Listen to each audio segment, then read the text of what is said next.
Ghogha રોરો ferry service road ઉપર રખડતા માલઢોર સાથે બાઇક અથડાતા 2 વ્યક્તિઓને ઈજા।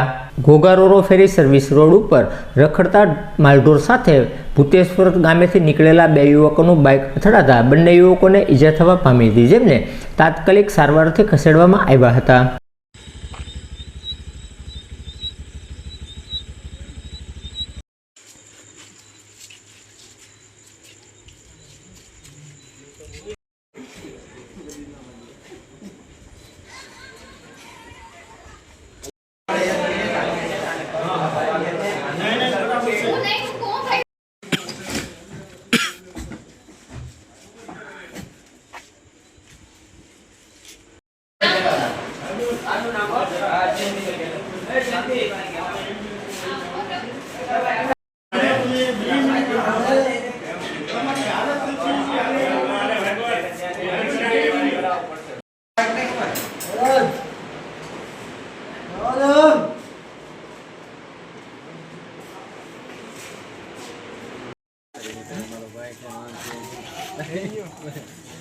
Vamos.